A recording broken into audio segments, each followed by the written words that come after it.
ओम शांति। प्राय लोग यह नारा तो लगाते हैं कि हिंदू, मुस्लिम, सिख, ईसाई सभी आपस में भाई भाई, परंतु वे सभी आपस में भाई भाई कैसे हैं? और यदि वे भाई भाई हैं तो उन सभी का एक पिता कौन है, इसे वे नहीं जानते। देह की दृष्टि से तो वे सभी भाई भाई हो नहीं सकते, क्योंकि उनकी माता पिता अलग अलग हैं। आत्मिक दृष्टि से ही वे सभी एक परमपिता परमात्मा की संतान होने के नाते भाई भाई हैं। यहाँ सभी आत्माओं के एक परमपिता का परिचय दिया गया है। इस स्मृति में स्थित होने से राष्ट्रीय एकता हो सकती है। प्राय सभी धर्मों के लोग कहते हैं कि परमात्मा एक है और सभी का पिता है और सभी मनुष्य आपस में भाई भाई हैं। तो प्रश्न उठता है कि वह एक पारलौकिक परमपिता कौन है जिसे सभी मानते हैं।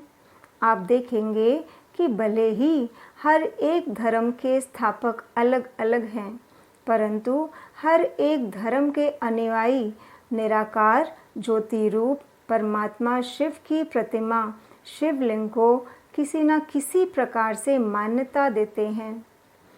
भारतवर्ष में तो स्थान स्थान पर परमपिता परमात्मा शिव के मंदिर हैं ही, और भक्तजन ओम नमो शिवाय तथा तुम ही हो माता, तुम ही हो पिता इत्यादि शब्दों से उनका गायन व पूजन भी करते हैं, और शिव को श्री कृष्ण तथा श्री राम इत्यादि देवों के भी देव अर्थात परम पूज्य मानते हैं।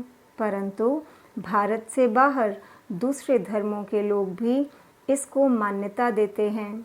यहाँ सामने दिए गए चित्र में दिखाया गया है कि शिव का स्मृति चिन्ह सभी धर्मों में है। अमरनाथ, विश्वनाथ, सोमनाथ और पशुपतिनाथ इत्यादि मंदिरों में परमपिता परमात्मा शिव के ही स्मरण चित्र हैं। गोपेश्वरम तथा रामेश्वरम के जो मंदिर हैं उनमें स्पष्ट है कि शिव श्री कृष्ण तथा श्री राम के भी पूज्य हैं। राजा विक्रमादित्य भी शिव की ही पूजा करते थे। मुसलमानों के मुख्य तीर्थ मक्का में भी एक इसी आकार का पत्थर है जिसे कि वे सभी मुसलमान यात्री बड़े प्यार से व सम्मान से चूमते हैं। उसे वे संगे अस्वद कहते हैं और इब्राहिम तथा मोहम्मद द्वारा उनकी स्थापना हुई मानते हैं। परंतु आज वे भी इस रहस्य को नहीं जानते कि उनके धर्म में प्रतिमा पूजा की मान्यता न होते हुए भी इस आकार वाले पत्थर की स्थापना क्यों की गई है, और उनके यहाँ इससे प्यार व सम्मान से चूमने की प्रथा क्यों चली आती है। इटली में कई रोमन कैथोलिक्स ईसाई भी इसी प्रकार वाली प्रतिमा को अपने ढंग से पूजते हैं। ईसाइयों के धर्म स्थापक ईसा ने तथा सिखों के धर्म स्थापक नानक जी ने भी परमात्मा को एक निराकार ज्योति ही माना है। यहूदी लोग तो परमात्मा को जिवोहा नाम से पुकारते हैं, जो नाम शिव का ही रूपांतर मालूम होता है।